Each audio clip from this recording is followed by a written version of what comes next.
मोदी की विदेश नीति ने उड़ाए दुनिया के होश। अमेरिकी खुफिया रिपोर्ट में हुआ बड़ा खुलासा। अमेरिका में खुफिया रिपोर्ट का खुलासा हुआ है, जो करोड़ों भारतीयों, खासकर मोदी पर यकीन करने वालों के लिए बड़ा सुकून देने वाली है, क्योंकि दुनिया में पहले से ही बेहद चर्चित पीएम रहे मोदी पर इस रिपोर्ट ने उनकी अहमियत का वो एहसास करवाया है, जो खुद अमेरिका भी महसूस कर रहा है। अमेरिकी खुफिया एजेंसी ने कहा है कि भारत ने प्रधानमंत्री नरेंद्र मोदी के नेतृत्व में 2020 में एक ठोस विदेश नीति अपनाई, जो देश की शक्ति प्रदर्शित करने और सामरिक रूप से महत्वपूर्ण हिंद महासागर क्षेत्र में सुरक्षा प्रदाता के रूप में इसकी धारणा पर केंद्रित है।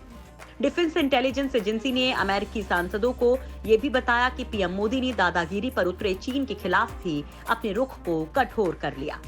एजेंसी के डायरेक्टर स्कॉट बेरियर ने वैश्विक चुनौतियों पर कांग्रेस की सुनवाई के दौरान सीनेट की सशस्त्र सेवा समिति से कहा कि पिछले साल यानी 2020 में भारत के प्रधानमंत्री नरेंद्र मोदी की सरकार ने एक ठोस विदेश नीति अपनाई, जो देश की शक्ति प्रदर्शित करने और सामरिक रूप से महत्वपूर्ण हिंद महासागर क्षेत्र में सुरक्षा प्रदाता के रूप में इसकी धारणा पर केंद्रित थी।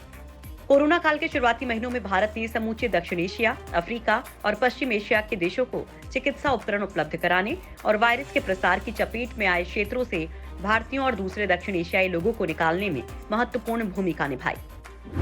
चीन के खिलाफ मोदी की नीति से दुनिया है हैरान।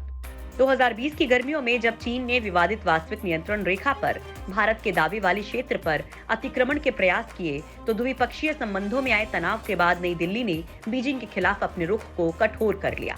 इससे पूरी दुनिया ही हैरान रह गई, क्योंकि अभी तक चीन के खिलाफ भारत की पिछली सरकारें नहीं करती थी। रिपोर्ट में खुलासा किया गया है कि जून 2020 में गलवान घाटी में भारत और चीन के सैनिकों के बीच झड़प के बाद मोदी सरकार ने 40,000 अतिरिक्त सैनिक, तोप, टैंक और विमान तैनात कर दिए और विवादित क्षेत्र में रणनीतिक पर्वतीय दर्रों पर अपना नियंत्रण कर लिया और अदन की खाड़ी में चीनी पोतों के जवाब में भारतीय नौसेना के पोत भेज दिए। भारत ने चीन के खिलाफ आर्थिक कदम भी उठाए और चीनी मोबाइल ऐप पर प्रतिबंध लगा दिया। इतना ही नहीं, पाकिस्तान को लेकर भी भारत ने कठोर रुख अपनाया और भारत विरोधी आतंकी समूहों की सहायता बंद न किए जाने तक राजनयिक वार्ता करने से इनकार कर दिया। 2019 के पुलवामा हमले के बाद तनाव चरम पर पहुंच गया और फिर भारत ने हवाई हमले की कार्रवाई की। इतना ही नहीं, अगस्त 2019 में भारत सरकार ने जम्मू कश्मीर को विशेष दर्जा देने वाले अनुच्छेद 370 को हटाने जैसा कड़ा फैसला भी किया। बड़ी बात तो ये रही कि हमेशा से शांत रहने वाले भारत की सेना ने एलओसी पर अपने तोपखाने को पूरे साल पाकिस्तान में मौजूद आतंकी शिविरों और पाकिस्तानी सेना के ठिकानों पर खोल डाला। रिपोर्ट में बाकायदा ये भी कहा गया है कि भारत और पाकिस्तान ने फरवरी 2021 में संघर्ष विराम की घोषणा की, लेकिन पाकिस्तान आधारित किसी आतंकी संगठन की ओर से कोई बड़ा आतंकी हमला भारतीय सेना को जवाब देने के लिए उकसाएगा, जिससे सैन्य संघर्ष हो सकता है।